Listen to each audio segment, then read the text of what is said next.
வணக்கம். மீண்டும் உங்களை சந்திக்கல மகிழ்ச்சி. டிகே ஹெல்த் நேயர்களுக்கு வணக்கம். இந்த முறை நம்ம இன்னும் ஒரு அற்புதமான மூச்சு பற்றி கதைக்கலாம், பேசலாம். இப்போ நமக்கு நிறைய உணர்வுகள் அடிக்கடி மாறி மாறி வரும். இது எப்படி நம்ம சமமாக வச்சுக்கிறது அப்படின்னா அதுக்கு இந்த மூச்சு பயிற்சி உபயோகமாக இருக்கும். பார்த்திங்கன்னா, நீங்கள் எமோஷ்னலாக இருக்கிறப்ப உங்கள் மூச்சு ஒரு மாதிரி இருக்கும். அதாவது கோபமாக இருக்கிறப்ப, இல்லை டல்லாக இருக்கிறப்ப ஒரு மூச்சு ஒரு மாதிரி இருக்கும். எப்படி தெரிஞ்சுக்கிறதுக்கு உங்கள் மூச்சு வச்சு நீங்கள் கண்டுபிடிச்சிடலாம். உதாரணத்துக்கு பாருங்களேன், உங்கள் மூக்கில் விரல் வைங்க. இப்போ மூச்சு எடுத்து விளையாக்குங்க. உங்கள் மூச்சு காற்று விரலில் படுதான்னு பாருங்கள். படுதா? இப்போ உங்கள்கிட்ட ஒரு கேள்வி கேட்க போகிறேன். 2 மூக்கில் ஒரே மாதிரி காற்று வருதான்னு பாருங்கள். இல்லை ஏதோ ஒரு மூக்கில் தான் வருதான்னு பாருங்கள்.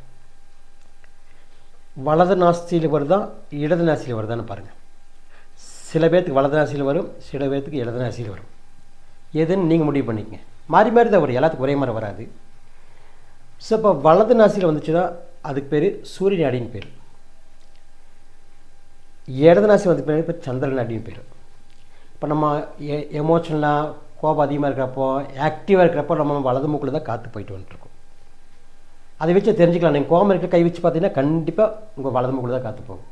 அதே மாதிரி நம்ம டல்லாக இருக்கிறோம், சோம்பேறித்தனமாக இருக்கிறோம், இல்லை மெடிடேட்டிவ் இருக்கிறப்ப கூட லெஃப்ட் நாசில் இருக்கிற மெடிடேஷன் பண்ண நல்லா வரும். ஸோ டல்லாக இருக்கிறப்ப பார்த்தீங்கன்னா நம்மளுடைய இடது நாசியில் காற்று வருது. இது சந்திர நாடின்னு பேர். ஸோ நம்ம ஆக்டிவாக இருக்கிறப்ப இது நிறைய சொல்லுவாங்க, நிறைய அது போக போக உங்களுக்கு சில விஷயங்கள் சொல்கிறேன். இப்போ இது என்ன பண்ணலான்னா, இப்போ நம்ம 2 சமப்படுத்தணும். இப்போ நமக்கு எப்பவுமே கோபத்துலேருந்து என்ன ஆகி நம்ம பேசக்கூடிய வார்த்தைகள் போய் சேராது, அந்த சுச்சுவேஷன் நமக்கு சாதமாக கொண்டு வர முடியாது. இப்போ நல்லா சொல்லிட்டு இருக்கப்போ டல்லாக இருந்தோம்னால அது நம்ம கிரகிச்சிக்க முடியாது. அப்போ என்ன பண்ணலாம், அந்த சனத்தில் மனசை நம்ம அந்த இடத்துக்கு கொண்டு வரணும். எப்படி பண்ணலாம்? அதுக்கு தான் இந்த ஆல்டர்னேட்டிவ் நாஸ்ட்ரல் பிரீத்திங் யூஸ்ஃபுல்லாக இருக்கும். நாடி சுத்தி பிராணாயாமம்னு சொல்லுவாங்க. சரிங்களா? இப்போ என்ன பண்ணலான்னா, நம்ம வலது மூக்கை அடைச்சிட்டு இடது மூக்கில் மூச்சு எடுக்கிறோம்.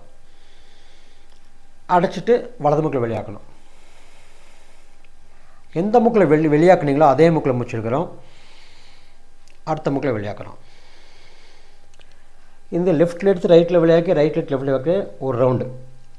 இந்த மாதிரி நம்ம ஒரு 7 to 9 ரவுண்ட்ஸ் பண்ணோம்னா நம்ம பேலன்ஸ் ஆகிடும். இப்போ பாருங்களேன், இப்போ இந்த மாதிரி மூச்சு எடுத்து வெளியாக்குறோம். ஆனால் எப்படி மூச்சு எடுக்கணும்னு கேட்டிங்கன்னா, சத்தம் வரக்கூடாது. மெதுவாக மென்மையாக நிதானமாக மூச்சு எடுத்து நிதானமாக வெளியாக்கணும். இந்த மாதிரி மூச்சு எடுத்து வெளியாக்குறப்போ, அதாவது மயிலிறகு வச்சா கூட ஆடக்கூடாதுன்னு சொல்லுவாங்க. அந்தளவுக்கு சன்னமாக மூச்சு எடுத்துனாலும் லாங் பிரெத் எடுக்கணும். வெளியாக்குறது லாங் பிரெத்தை வெளியாக்கணும். லெஃப்ட்டில் எடுத்து ரைட்டில் விளையாக்கி, ரைட் லெஃப்ட் விளையாக்கி ஒரு ரவுண்டு. இந்த மாதிரி நம்ம 7 to 9 ரவுண்ட்ஸ் பண்ணாலும் பேலன்ஸ் ஆகிடும். செக் பண்ணலாமா? ஆனால் அதுக்கு முன்னால் நம்ம முன்னோர்கள், நம்மளுடைய முனிவர்கள், பெரிய பெரிய மகான்கள் எல்லாம் சில டிப்ஸ் எல்லாம் கொடுத்துருக்காங்க. என்னென்னு கேட்டிங்கன்னா, முத்ராஸ்ன்னு சொல்லுவாங்க. சில கைகள் சில முறைகள் வைக்கிறது மூலிமா நம்ம பார்த்து அந்த மூச்சு பாதையை ஓப்பன் பண்ண முடியும்னு சொல்கிறாங்க. அதுக்கு என்ன பண்ணுறோம், நம்ம மனசு உங்களுக்கு எல்லாத்துக்கும் தெரிஞ்ச விஷயந்தான். சின்முத்ரா வைக்கிறப்ப மனசு அமைதியாகும். இப்போ நம்ம ஆள்காட்டிவல் கட்டவல் சேர்த்து வச்சு மடிமலை வச்சுக்கோங்க. லெஃப்ட் ஹேண்டில் வச்சுக்கோங்க. ரைட்டு ஹேண்டை இப்போ 3ஆக பிரிங்க. ஆள்காட்டி விரல், நடுவிரல் 2 இருக்கணும். கட்டவல் தனியாக, சுண்டு விரல், மற்ற விரல் கீழே பார்த்துருக்கணும். இந்த விரலை ஆள்காட்டி விரலை கொண்டு போய் நெத்தி பொட்டில் வச்சுக்கோங்க. கட்டை விரலில் வலது மூக்கில், மோதிர விரலில் இடது மூக்கில் இப்படி வச்சுட்டு முதுகு நேராக வச்சுக்கோங்க. இப்போ வலது நாசி அடைச்சிட்டு மூச்சு எடுங்க. இடது மூக்கில் அடைச்சிக்கங்க. இப்போ ரைட் நாசில் முழுசாக வெளியாக்குங்க. முழுசாக வெளியாக்கிடுங்க. அதே நாசில் மூச்சிடுங்க. அடுத்த நாசில் வெளியாகுங்க. அப்படியே கண்டினியூ பண்ணலாம். மூச்சிடுங்க. ஒரு 9 ரவுண்ட்ஸ் பண்ணலாம், 7 ரவுண்ட்ஸ் பண்ணலாம். மூச்சு எடுக்கிறப்போ சத்தம் வரக்கூடாது, வெளியாக்குறப்போ சத்தம் வரக்கூடாது.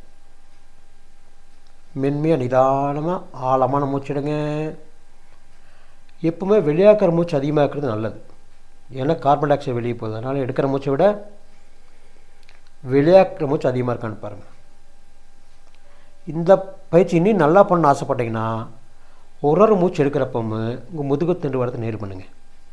மூச்சு எடுக்கிறப்போ வெளியாக்கிறப்போ அதே திங்க் கண்டினியூ பண்ணுங்கள்.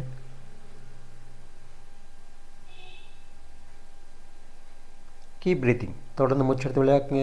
சத்தம் இல்லாமல் மெதுவாக மென்மையாக நிதானமாக எடுத்து விளையாக்குங்க. கண்களை மூடி பண்ணி பாருங்கள். இப்போ கண்ணை மூடுங்க.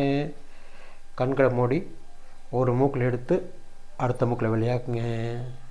விளையாக்கின மூக்கிலையும் மூச்சிடுங்க. அடுத்த மூக்கில் விளையாக்கு. Continue for 3 more rounds.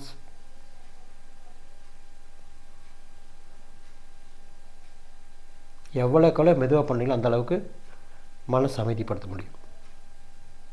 அவசரப்படாமல் மென்மையாக நிதானமாக மூச்செடுத்து விளையாக்கிட்டுருங்க. அற்புதம்.